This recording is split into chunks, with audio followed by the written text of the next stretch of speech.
La conferencia de prensa donde el secretario de Economía va a explicar los trazos finos, si se quiere, del presupuesto. Un oyente nos preguntaba cómo impacta en cada vecino de Río Cuarto los 28.000 millones de pesos que están contemplados en el presupuesto para la higiene urbana. Y ahí hicimos bien la cuenta.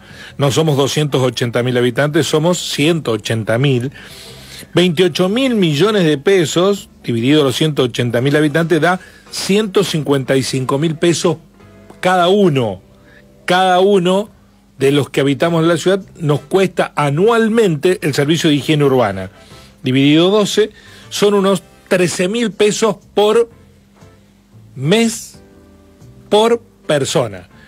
Piensen que en cada hogar viven 4 personas. En el caso de nuestro hogar viven 4 personas. Tienen que multiplicar esos 13.000 pesos por la cantidad, es decir, nosotros somos 4 en casa, bueno, éramos 4, estamos hablando de 52.000 pesos por persona, por familia promedio, 4 personas, 52.000 pesos, eso nos cuesta la higiene urbana. El otro dato de la economía está, que es el que es clave, que está ligado con el aumento que le aplica a los impuestos. Y ahí estoy viendo que en el inmobiliario, son datos extraoficiales, digo, hay que preguntárselo al secretario de Economía. El mínimo que se pagaba en el 2025 de la categoría 1, la más cara, era 17.000 pesos. Y el que se prevé para el 2026 es 28.000 pesos, es decir, que aumenta un 70%. Pero en algunas categorías, como la A5 aumenta, o la A4 aumenta el 83% el impuesto. Entre el 66 y el 83% en promedio de aumento, es mucho más que la inflación.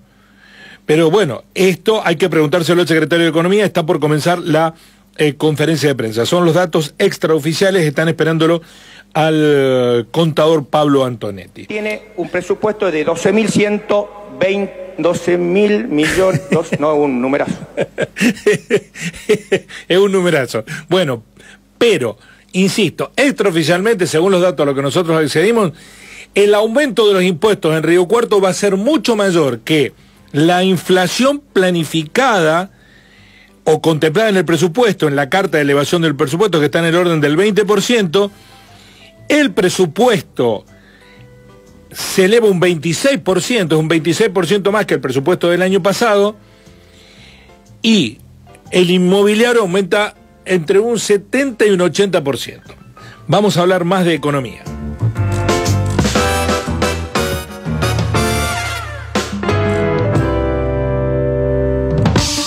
Así son las cosas en la radio. Noticias seleccionadas con opiniones fundadas. Así son las opiniones que nos importan.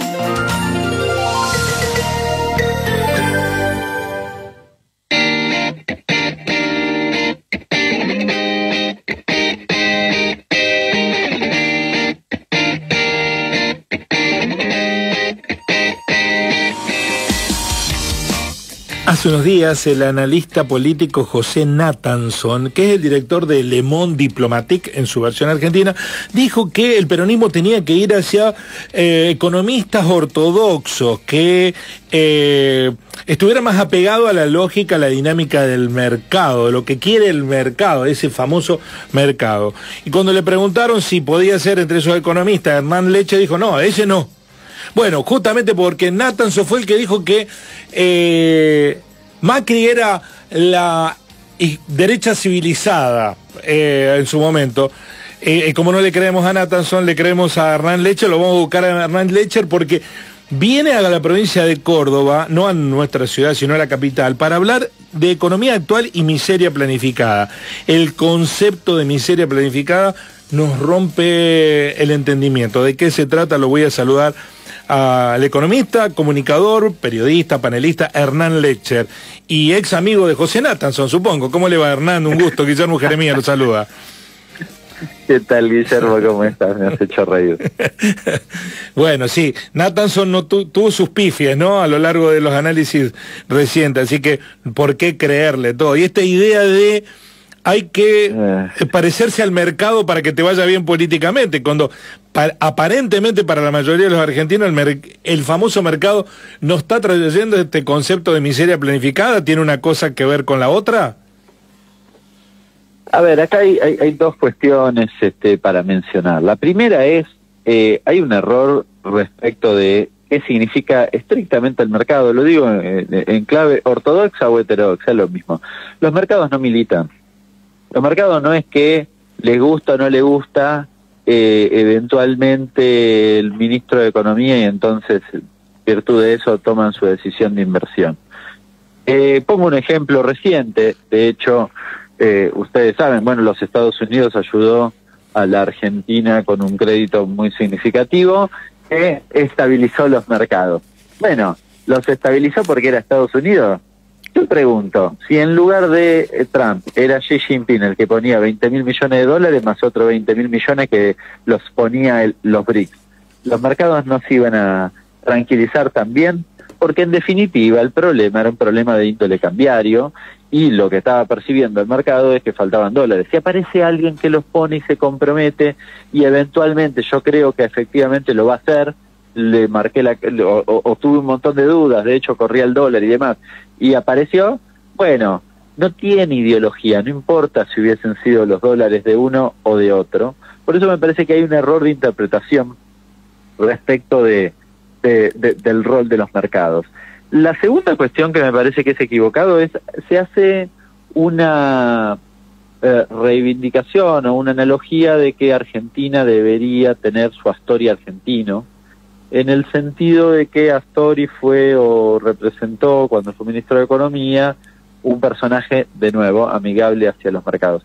Hay un error gravísimo de lectura ahora historiográfica, porque Astori lo que hizo fue crear una agrupación política de corte liberal y participó en el Frente Amplio justamente desde esa agrupación política.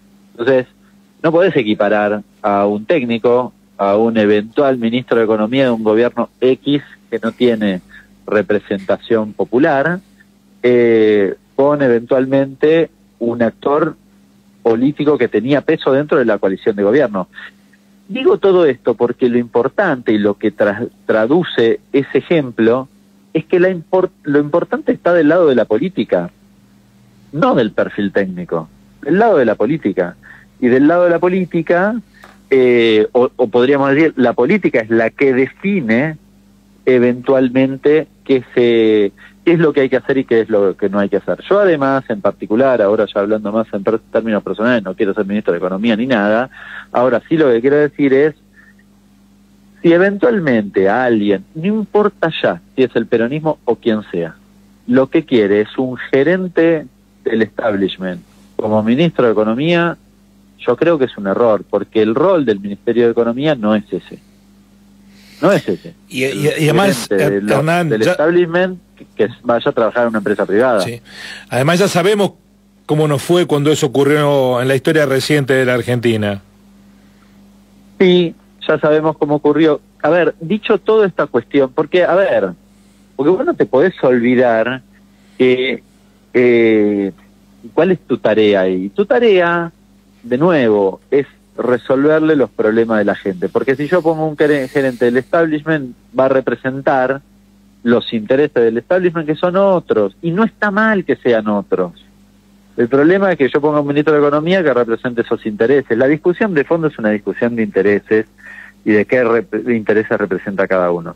Dicho todo eso, el peronismo después sí hay cosas que tiene que discutir y a mí me parece que es importante. Algunos dentro del peronismo creen que todos los empresarios son malos. Bueno, yo vengo de San Martín, un distrito esencialmente industrial pyme. Me parece una huevada pensarlo así. Segundo, tiene que reconciliarse con las finanzas. Las finanzas son un eje central de la vida económica y algunos también creen que todo lo financiero es timba. Bueno, no funciona así y no es así. Tiene que tener diálogo con otros.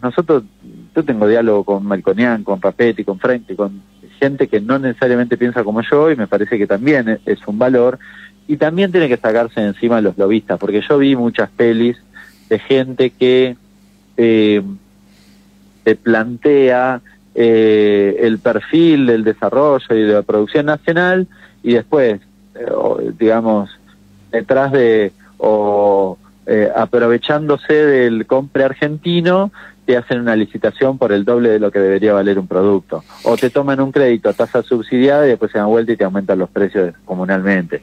Bueno, eso sí tiene que hacerlo el peronismo y me parece que es una cosa muy razonable, ¿no? El concepto de miseria planificada es para que esto tenga éxito en términos de lo que se consigue para el mercado. ¿Se necesita que haya más argentinos en la miseria? A ver, cuando lo que uno percibe en las políticas económicas del actual gobierno es que hay una planificación donde tiran por la ventana buena parte de los argentinos. Y esto, evidentemente, tiene una planificación que probablemente incluso trasciende las fronteras de la Argentina. El concepto de miseria planificada viene de la carta de Rodolfo Walsh, que hace referencia justamente a un plan económico que se aplica, dice la carta, en Zaire o en la Argentina de manera equivalente, sin tener ni siquiera en cuenta las características del país. Yo diría un poco más allá y diría sin pensar necesariamente en el desarrollo del país. Por eso me parece que en eso hay que ser claro, porque una cosa es que vos pienses en el orden macroeconómico, y eso me parece es más que razonable. Yo quiero una Argentina y trabajo para una Argentina con baja inflación y estabilidad cambiaria. Creo que el peronismo tiene que ofrecer eso. Ahora, un país serio también implica que vos no le pegues a los jubilados y a los discapacitados en la plaza, porque si no, no tiene sentido. Y además tengo cuestionamientos serios respecto de lo que ha significado la estabilidad, particularmente en el aspecto cambiario en el último tiempo, porque a todas luces el programa no te funcionó, si no, no hubieses necesitado de Estados Unidos para que viniera acá. Hoy tiene una nueva oportunidad, sí, tiene una nueva oportunidad, pero evidentemente el programa, así como lo habían planteado, fracasó, ¿no? Además, Luis Toto Caputo estableció un nuevo récord, no lo decimos nosotros, digo desde la Argentina, sino los economistas norteamericanos, de nunca se evadieron tantas divisas como, o se fugaron del país tantos dólares como en este periodo, ¿no? Y eso, a todas luces, no debe ser positivo. No soy un especialista en economía, pero que se vayan tantos dólares y nosotros estemos cada vez más endeudados, es un problema de base. Bueno, es un problema de cuál es el diagnóstico, ¿no? Me parece ahí importante tener en cuenta esa cuestión, porque el diagnóstico del gobierno siempre fue por el lado de lo fiscal, y creo que allí han repetido o cometido un error recurrente respecto de qué significa el problema de la economía argentina. La economía argentina está históricamente más presionada por el tema de la falta de divisas o la escasez de divisas. Entonces tiene que tener un programa vinculado a justamente a resolver esta problemática. El gobierno insiste con la cuestión fiscal y me parece que se equivoca. Por eso llegamos hasta donde llegamos. Y después, cuando vos tenés recurrentemente problemas de balanza de pagos y demás, el problema que se te suscita es que cuando hay desconfianza, te van contra el dólar. Es decir, la gente quiere salir, la gente y los grandes, no digo cualquiera. Caputo se ha caracterizado por encontrarle dólares a la salida de los grandes jugadores cuando lo necesitaron. Esa es un poco la explicación de su recurrente fuga, ¿no? Es decir, ha sido una pieza indispensable de esa salida. Estamos dialogando con el economista Hernán Lecher, que va a estar presente el día jueves a las 18 horas en la Casa Histórica de la CGT, allí en la calle Vélez Sarsfield 137 de Córdoba, hablando sobre economía actual y miseria planificada. Dos últimas preguntas, Hernán. Una está relacionada con la cuestión de por qué razón amplios sectores de la población no ven defecto en este escenario, sino que ven virtud y lo votan. ¿Por qué razón, por qué motivo eso está actuando y si condiciona lo económico? Porque hay una idea de que los problemas que teníamos antes del 26 fueron removidos y que hoy la economía ya no tiene problemas. Y las cuestiones estructurales siguen tan vigentes como hasta hace 10 días atrás.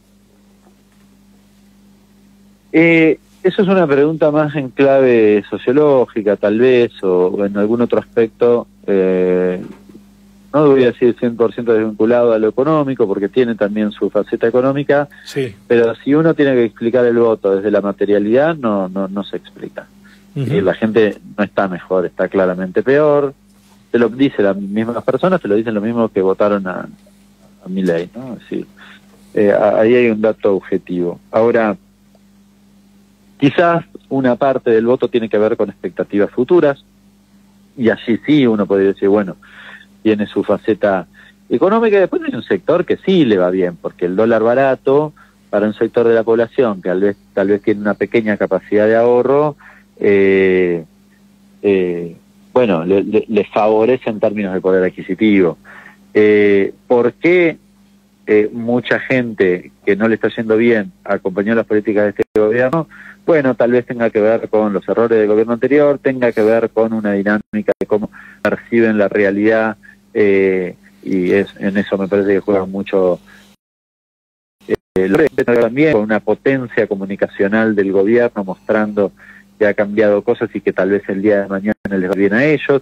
Tiene que ver con tal vez que el gobierno canaliza las frustraciones de distintos aspectos en esa violencia que expresa de manera recurrente en distintas formas, y que tal vez el que está enojado dice, bueno, estos que cuestionan a todos y maltratan a todos me representan mejor, porque de última es la bronca que yo quisiera hacer o decir.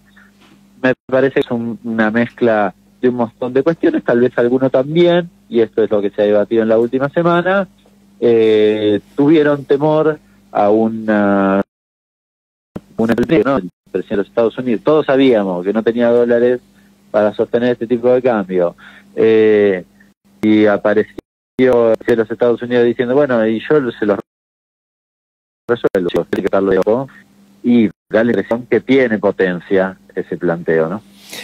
Para finalizar, ¿en qué se parece, en qué se diferencia este proceso a lo que ocurrió en el 2017 cuando el presidente era Mauricio Macri, que también los votos le resolvieron una inestabilidad económica, pero a la vuelta de la esquina tuvieron que recurrir al Fondo Monetario Internacional y comenzó la debacle del gobierno de Cambiemos?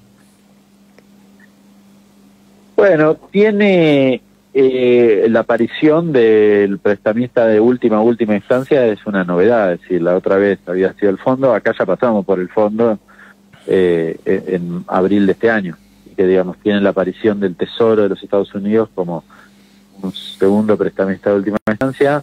Eso es una novedad. Alguno del gobierno te puede decir, bueno, pero además porque nosotros no tenemos déficit y el gobierno de Macri tenía déficit, lo cual es cierto, y en aquel momento eso era un problema adicional, y en este es una ventaja relativa para el gobierno a costa de lo que significó el recorte fiscal y demás, pero es una ventaja relativa que, como hemos visto hasta hace un mes atrás, no era suficiente de todas formas, ¿no? En la cuestión del diagnóstico que mencionaba antes, que tuvieras superávit no te resolvía la cuestión externa. Claro está, los derechos me remito, ¿no? Bueno, veremos. Hoy se peroniza la solución, ¿no? Porque pareciera que el triunfo de Milei es culpa del peronismo enteramente, y de lo que nos está pasando no es responsabilidad de Milei, sino del peronismo, que tiene sus propias cuitas, que nadie las puede ocultar. Pero yo no recuerdo que cuando perdió Macri le reclamaran soluciones a otros partidos o al propio, ¿no? Siempre es el peronismo el factor clave en ese sentido. Da la impresión que hasta los que tienen una mirada crítica del gobierno de Milei, dicen, bueno, pero la culpa es del peronismo.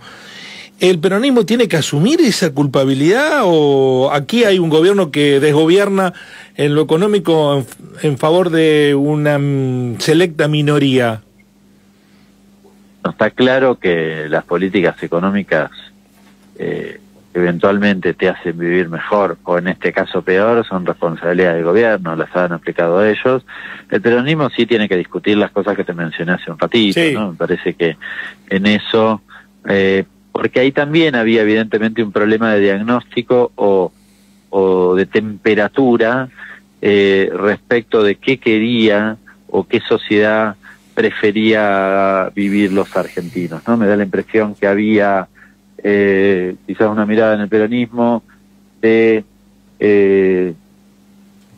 privilegiar una mejora en el poder adquisitivo y evidentemente llegó un punto donde buena parte de la sociedad privilegiaba o mensuraba la estabilidad con una importancia que quizás el peronismo no le estaba dando en ese momento. Eso sí me parece que es razonable y creo que desde ese aspecto, justamente, el peronismo de decir la Argentina debe tener una economía con estabilidad cambiaria y con un peso fuerte, sin inflación, está claro, pero también que permita a los argentinos vivir mejor, porque la propuesta de Milei es convertirnos en Perú, con el 70% de empleo no registrado. Yo no le encuentro ninguna solución a los problemas argentinos a esa propuesta. Bien, eso lo podemos hacer, lo hace cualquiera, no tiene mucho sentido, ¿no? Parece que la solución sería eventualmente que a los argentinos nos vaya mejor, no peor. Bueno, si algún día se aspira a ser ministro de Economía, se va a tener que hacer ortodoxo, Hernán. Jamás. Muchísimas gracias por este contacto, muy amable. Abrazo grande. Hernán Lecher, el economista que viene a la ciudad de Córdoba para hablarnos de este escenario. La realidad que marca hoy la Argentina es, hay un debate muy profundo sobre lo que le pasa al peronismo, culpándolo del mal gobierno de Milei. Una cosa, el peronismo tiene su responsabilidad por los errores que cometió con su gobierno, pero echarle la culpa a que el peronismo está dividido por cómo gobierna Milei es jodido la interpretación, y hay muchos que lo están haciendo en ese sentido. Nathanson, el analista político, que dice que Hernán Lecher no puede ser considerado como un potenciable asesor económico, que sé que tiene diálogo con Cristina, con Kicillof, si no se hace pro mercado, el viento o la cancha está inclinada siempre para el mismo lado.